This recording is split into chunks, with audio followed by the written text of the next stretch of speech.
ನಮಸ್ಕಾರ ಸ್ನೇಹಿತರೆ, ನನ್ನ ಯೂಟ್ಯೂಬ್ ಚಾನಲ್ಗೆ ನಿಮ್ಮೆಲ್ಲರಿಗೂ ಆದರದ ಸ್ವಾಗತ. ಭಾಳ ದಿನಗಳಿಂದ ನನ್ನ ಕ್ಲೈಂಟ್ಸ್ ಎಲ್ಲ ವಿಡಿಯೋ ಮಾಡಿಲ್ಲ ಅಂತ ಕೇಳ್ತಾಯಿದ್ರು, ಮೆಸೇಜಸ್ ಹಾಕ್ತಾಯಿದ್ರು. ಹಾಗಾಗಿ ನಾನು ಸ್ವಲ್ಪ ಬ್ಯುಸಿ ಇದ್ದೆ. ಈ ದಿನ ಈ ಒಂದು ಮನೆಗೆ ಸಂಬಂಧಪಟ್ಟಿರ್ತಕ್ಕಂಥ ಒಂದು ವಾಸ್ತುಗೆ ಸಂಬಂಧಪಟ್ಟಿರ್ತಕ್ಕಂಥ ವಿಡಿಯೋ ಮಾಡ್ತೇನೆ ಸ್ನೇಹಿತರೆ. ನೋಡಿರಿ, ವಿಡಿಯೋ ಪೂರ್ಣ ನೋಡಿ, ನಿಮಗೆ ಅರ್ಥ ಆಗುತ್ತೆ. ಯಾಕಂದರೆ ನೋಡೋ ಮಧ್ಯೆ ಸ್ಕಿಪ್ ಮಾಡಲಿ, ನಿಮಗೇನು ಗೊತ್ತಾಗೋದಿಲ್ಲ. ಏನಂದರೆ ಎಲ್ಲರಿಗೂ ಒಂದು ಆಸೆ ಇರುತ್ತೆ ಒಂದು ಮನೆ ಕಟ್ಟಬೇಕು ಅಂತ. ಎಲ್ಲ ಮನೆಗಳನ್ನೆಲ್ಲ ಕರೆಕ್ಟಾಗಿ ವಾಸ್ತು ಪ್ರಕಾರ ಕಟ್ಟಿರ್ತಾರೆ, ಪೂಜೆ ಪುನಸ್ಕಾರನೆಲ್ಲ ಮಾಡ್ಕೊಂಡಿರ್ತೀರಿ. ಆದರೆ ಕೆಲವೊಂದು ಬಾರಿ ಏನಾಗುತ್ತೆ, ಮನೆಗೆ ಹೋದ್ಮೇಲೆ ಒಂದು 6 ತಿಂಗಳು 1 ವರ್ಷ ಆದಮೇಲೆ ಏನಾರು ಅನಾರೋಗ್ಯ ಸಮಸ್ಯೆ ಬರೋದು, ಆಮೇಲೆ ಮನೆಗಳಲ್ಲಿ ಏನಾರು ತೊಂದರೆಗಳಾಗೋದು, ಮಕ್ಕಳು ಓದದೇ ಇರತಕ್ಕಂಥದ್ದು, ಆರೋಗ್ಯ ಸಮಸ್ಯೆಗಳು ಬರೋದು, ಯಾವುದೇ ಕೆಲಸಗಳು ಸರಿಯಾಗಿ ಆಗ್ತಿಲ್ಲ ಅಂದರೆ ನೀವು ಎಷ್ಟೇ ವಾಸ್ತು ಪ್ರಕಾರ ಮನೆ ಕಟ್ಟಿದರೂ ಕೂಡ ಕೆಲವೊಂದು ನಿಮ್ಮ ಆಚಾರ ವಿಚಾರಗಳು ಅಥವಾ ನಡೆ ನುಡಿಗಳು ಕೂಡ ನಿಮಗೆ ಒಂದು ರೀತಿ ಹಿನ್ನಡೆ ಆಗ್ತಾ ಇರುತ್ತೆ. ಅಂದರೆ ಯಾವ ರೀತಿ ಅಂತಂದರೆ, ಕೆಲವು ಮನೆಯಲ್ಲಿ ಮನೆ ಕಟ್ಟಿದ ಮೇಲೆ, ಹೊಸ ಮನೆಗೆ ಬಂದ ಮೇಲೆ ನಾವು ಯಾವ ರೀತಿ ಇರಬೇಕು ಇರಬಾರ್ದು, ನಾವೇನು ಕೆಲವೊಂದು ಮನೆಗೆ ಲಕ್ಷಣಗಳನ್ನು ಅಂತಂದರೆ ಕೆಲವೊಂದು ಮಾಡಬೇಕು, ಕೆಲವೊಂದು ಮಾಡಬಾರ್ದು, ಇಂಥದ್ದು ಸ್ವಲ್ಪ ಮಟ್ಟಿಗೆ ಎಲ್ಲರಿಗೂ ಭಾಳ ಕನ್ಫ್ಯೂಷನ್ಸ್ ಇದೆ. ಕೆಲವೊಬ್ರು ಹೇಳ್ತಾರೆ, ಏನಾದರೂ ನನ್ನ ಹತ್ರ ಭಾಳಷ್ಟು ಜನ ಕ್ಲೈಂಟ್ಸ್ ಬಂದಾಗ, ಮನೆಗೆ ಹೋದ್ವಿ, ಹೊಸ ಮನೆ ಕಟ್ಟಿದ್ವಿ, 1 ವರ್ಷ ಆಯಿತು, ನನಗೇನೋ ಕೈ ಮುರಿತು, ಕಾಲು ಮುರಿತು, ಮಕ್ಕಳು ವಿದ್ಯಾಭ್ಯಾಸ ಫೇಲ್ ಆಯಿತು, ಎಂಗೇಜ್ಮೆಂಟ್ ಆಗಿದ್ದು ಕ್ಯಾನ್ಸಲ್ ಆಯಿತು, ಈ ಥರದ್ದೊಂದು ಬಂದಾಗ ಅಲ್ಲಿ ನಾವು ಜಾತಕಗಳನ್ನು ರೆಫರೆನ್ಸ್ ಮಾಡಿದಾಗ ಕೆಲವೊಂದು ಏನಾಗುತ್ತೆ ಸ್ನೇಹಿತರೆ ಅಂದರೆ ಎಲ್ಲ ಸರಿ ಇರುತ್ತೆ. ಕೆಲವೊಂದು ದಶಾಭುಕ್ತಿಗಳು ಏನಾರು ತೊಂದರೆ ಇದೆ, ಅದಕ್ಕೆ ರೆಫರೆನ್ಸ್ ಕೊಡ್ತೀವಿ ನಾವು. ದಶಾಭುಕ್ತಿಗಳು ಎಲ್ಲ ಕರೆಕ್ಟ್ ಇದ್ದು ಏನು ತೊಂದರೆ ಇಲ್ಲ ಅಂದಾಗ ನಮಗೊಂದು ಅನುಸರಿಸೋದು ಏನಂದರೆ, ಮನೆ ಕಟ್ಟೋದು ಮುಖ್ಯ ಅಲ್ಲ, ಅದರಲ್ಲಿ ವಾಸ ಮಾಡಬೇಕಾದ್ರೆ ಕೆಲವೊಂದು ಧಾರ್ಮಿಕ ಆಚಾರ ವಿಚಾರಗಳನ್ನು ನಾವು ಎಲ್ಲರೂ ಮನೆಯ ಸದಸ್ಯರೆಲ್ಲರೂ ಕೂಡ ಪಾಲನೆ ಮಾಡಿದಾಗ ನಮಗೆ ಆ ಮನೆ ಒಂದು ಮಂತ್ರಾಲಯ ಆಗುತ್ತೆ. ಇಲ್ಲಾಂದರೆ ಏನಾಗುತ್ತೆ ಅಂದರೆ ಮನೆ ಒಂಥರ ರೋಗದ ಗೂಡಾಗುತ್ತೆ ಅಂತಂದರೆ ತಪ್ಪಿಲ್ಲ. ರೋಗದ ಗೂಡು ಅಂತಂದರೆ ಆರೋಗ್ಯ ಸಮಸ್ಯೆ ಅಂದರೆ ಒಂದೇ ಥರದ್ದಲ್ಲ. ಮನಸ್ಸಿಗೆ ನೆಮ್ಮದಿ ಇಲ್ಲದೆ ಇರ್ತಕ್ಕಂಥದ್ದು, ಒಬ್ರಿಗೆ ಕೈ ನೋವು ಬರ್ಬೋದು, ಒಬ್ರಿಗೆ ಕಾಲು ನೋವು ಬರ್ಬೋದು, ಒಬ್ರಿಗೆ ಹೊಟ್ಟೆ ನೋವು ಬರ್ಬೋದು, ಮಕ್ಕಳಿಗೆ ಸ್ಕೂಲ್ಗೆ ಹೋಗಿ ಮನಸ್ಸು ಬರದೇ ಇರ್ಬೋದು, ಗಂಡ ಹೆಂಡತಿ ಜಗಳಾಡ್ಬೋದು, ಆಮೇಲೆ ಮಕ್ಕಳು ಸರಿಯಾಗಿ ಓದ್ದೇನೇನಪ್ಪ ಅಂತ ಹಠ ಮಾಡ್ಬೋದು, ಆಮೇಲೆ ಅಪ್ಪ ಅಮ್ಮಂದ್ರಿಗೆ ಮಕ್ಕಳೇ ತಿರುಗಿ ಮಾತಾಡ್ತಕ್ಕಂಥ ಒಂದು ಕಾಲಾವಕಾಶ ಅಥವಾ ಸಮಯ ಬಂದರೂ ಬರ್ಬೋದು ಅಂತ ಹೇಳ್ಬೋದು ಸ್ನೇಹಿತರೆ. ಹಾಗಾಗಿ ಈ ದಿನ ನಾವು ಏನಂದರೆ, ಎಲ್ಲರೂ ಒಂದು ಮನೆ ಕಟ್ಟಿದ ಮೇಲೆ, ಒಂದು ಗೃಹ ಪ್ರವೇಶ ಮಾಡಿದ ಮೇಲೆ ಯಾವ ರೀತಿ ನಾವು ಅದರಲ್ಲಿ ನಡ್ಕೋಬೇಕಂತಕ್ಕಂಥದ್ದನ್ನು ನಾನು ಸಿಂಪಲ್ಲಾಗಿ ಸರಳವಾಗಿ ಹೇಳ್ತೀನಿ ಸ್ನೇಹಿತರೆ, ನೋಡ್ಕೊಳ್ರಿ. ಈಗ ನಾವೇನಂದರೆ ಮನೆ ಕಟ್ಸಿರ್ತೀವಿ, ಮನೆ ಕಟ್ಸಿದಾಗ ಏನಾಗುತ್ತೆ, ಗೃಹ ಪ್ರವೇಶ ಆಗುತ್ತೆ, ಎಲ್ಲ ಹೋಗ್ತಾರೆ, ನಾವುಗಳೆಲ್ಲ ಸಾಮಾನುಗಳೆಲ್ಲ ಶಿಫ್ಟ್ ಮಾಡ್ಕೊತೀವಿ.